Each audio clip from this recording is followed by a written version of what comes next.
Good morning. This is Anupama Lambe for your subject company law. And today we are going to discuss the modes of, or you may say, who may be a member. To whom we can say a member of a company. First is a minor. Do you think minor can become a member of a company? No.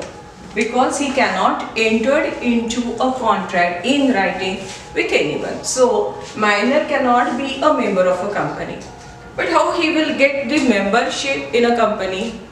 Through his guardian or through his parents, he can apply to the company for getting the membership of a company. That means the guardian on behalf of a minor can apply to a company for getting the membership. Second one is persons of unsound mind.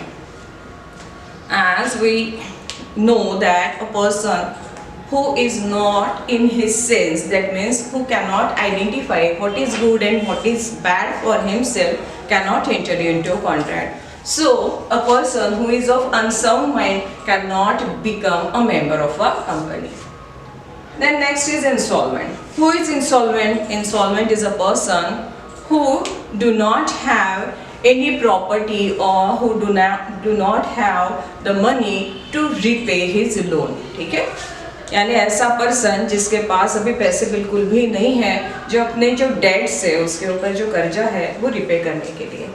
और ऐसे person ने एक तो if he himself declared himself as an insolvent and the court accepted it or the court declared him as insolvent. ठीक है? So the person who becomes insolvent cannot become a member of a company. But a person who is a member of a company and later on if he declared as insolvent, then he has a right to vote at the time of meeting, but he cannot enjoy the benefits which he can get as a member in a company.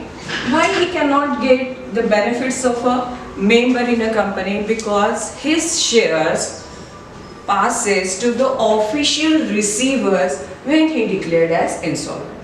Who is official receiver? Official receiver is a person who is appointed by the government for taking all the property of an insolvent member. जैसे कि एक कोई insolvent हो गया है, उसे declare कर दिया है और उसने बताया है कि मेरे पास बिल्कुल भी अभी पैसा नहीं है टू पे ऑफ माय डेट्स, तो ऐसे इसमें गवर्नमेंट जो है उसकी पूरी की पूरी प्रॉपर्टी अंडरटेक कर लेती है and that property is assign to a official receiver.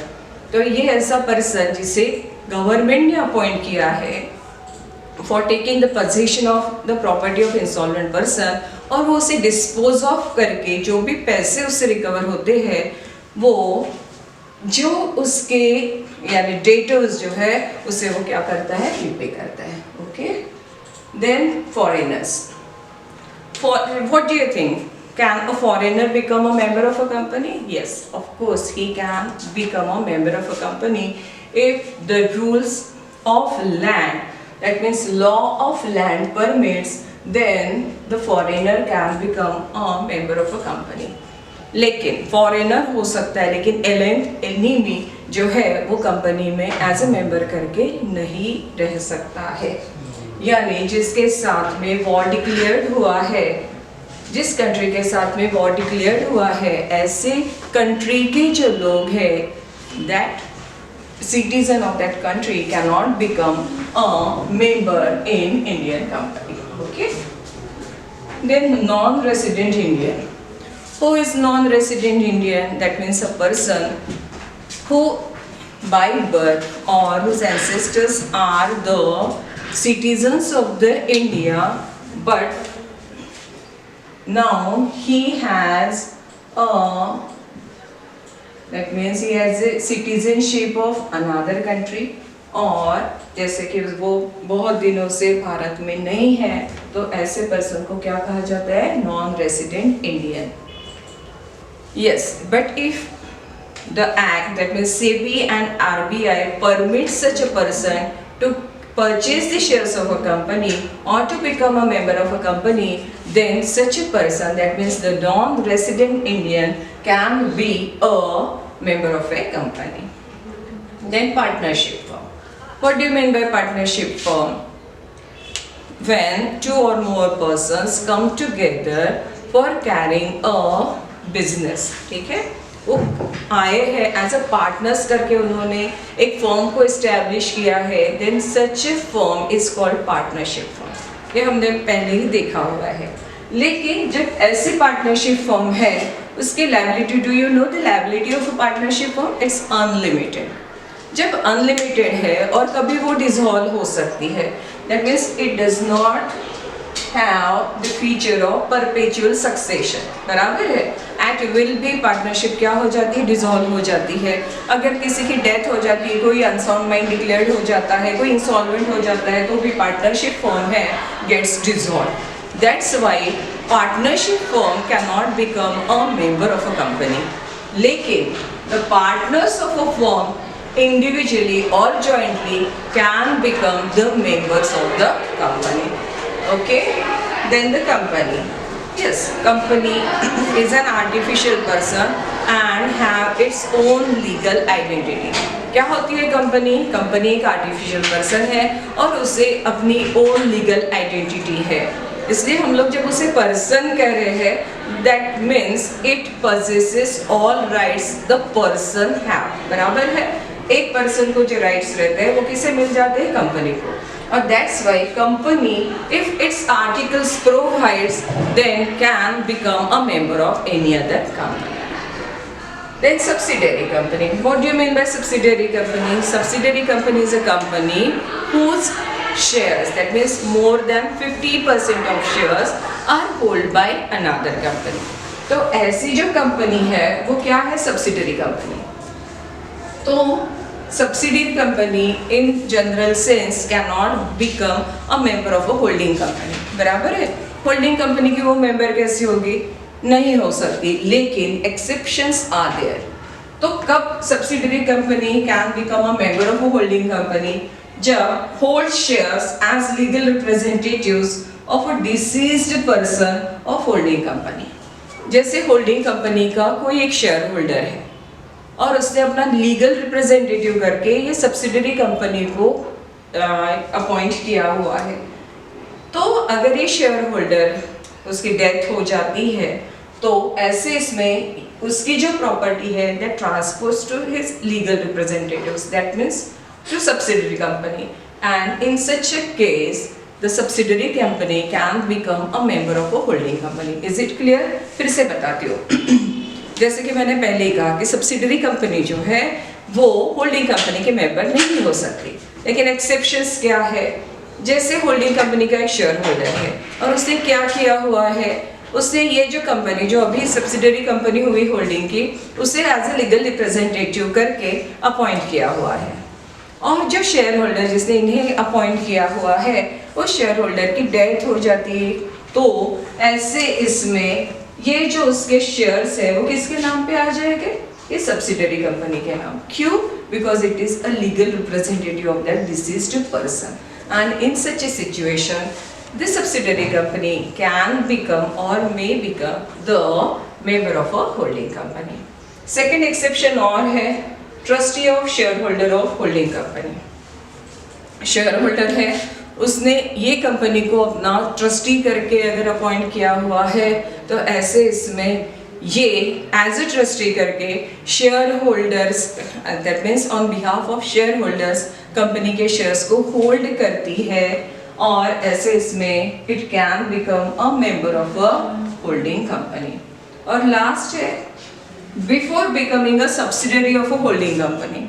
जैसे कि अभी वो सब्सिडरी कंपनी हुई है, लेकिन उसके पहले ही before becoming a subsidiary of a holding company, if it holds the shares of a holding company, then it can a member of a holding company. जैसे कि ए और बी दो कंपनियां हैं, ठीक है, और ये बी कंपनी ने ए कंपनी के 10,000 शेयर्स को होल्ड किया हुआ है. लेकिन बाद में समझ लीजिए कि ए कंपनी ने more than 50% of shares B के परचेस किए हुए हैं. तो ऐसे इसमें अभी ये क्या हुई है? ए कंपनी की सब्सिडरी हुई है. लेकिन जब इसने ये शेयर्स होल्ड किए थे तो वो इसे holding that means A holding company नहीं थी बी की, इसीलिए अगर before becoming a subsidiary company of a holding company, if it holds the shares of a holding company, then it continue to become a member of a company. ठीक है. Then cooperative societies. Yes, cooperative societies अगर वो जो act है वो provide करता है, ये रजिस्टर्ड कोऑपरेटिव सोसाइटी है तो उसे एज अ पर्सन करके आइडेंटिटी मिल जाती है, and in such a case it can become a member of a company. ठीक है. तो cooperative societies can also purchase the shares of a company and become a member of a company. Then registered societies, जैसे कि पहले देखा है, कोई registered society है, रजिस्टर्ड हो गई तो वैसे उन्हें क्या मिल जाती है, अपनी आइडेंटिटी मिल जाती, legal identity, separate legal identity मिल जाती है, और उनके जो इंटरनल रूल्स एंड रेगुलेशंस है, if those rules and regulations provides to purchase the shares of a company or acquire the membership of another company, then in such cases it can become a member or shareholder of another company. फिर है trade union.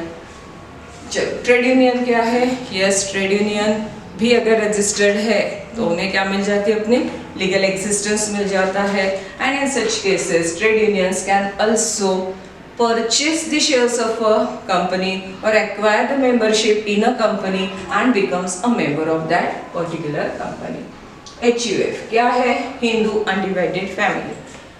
Hindu undivided family का भी अगर हम लोग देखते हैं तो परपेचुअल सक्सेशन है, और उनका जो कर्ता होता है, that means the head of the Hindu undivided family can become a member of another company, और वो परचेज भी कर सकता है दूसरे कंपनी के shares, and HUF can become a member of a company. Then trust. Trust क्या होती है? Trust is not a legal person. Trust कोई लीगल पर्सन नहीं है, इसलिए उनकी कोई लीगल आइडेंटिटी नहीं है, and that's why trust can not purchase और can not acquire the membership of a company. So trust is out of the term member of a company, यानी हम लोग उसे क्या कह सकते हैं, ये बिल्कुल भी किसी भी कंपनी का मेंबर नहीं बन सकता है. देन जॉइंट मेंबरशिप और जॉइंट शेयर होल्डर. देखिए, कोई जॉइंटली मेंबरशिप ले सकता है किसी कंपनी के, और कोई जॉइंटली शेयर्स भी कंपनी के परचेज कर सकता है. Excuse me. जब कोई जॉइंट मेंबरशिप और जॉइंटली अगर शेयर्स को होल्ड करता है, तो जिस तरह से उन्हें एप्लीकेशन में अपने नाम लिए हैं, in the same way their names appear in the register of a company, and they are jointly and severally liable for all the calls which are demanded by the company on its shares. समझ में आया है? तो कौन कौन है who can become a member of a company? तो ये जो 14 हमने लिस्ट दी है, these persons can be a member of a company or cannot be a member of a company. समझ में आया है? चलो ठीक है, ओके, थैंक यू.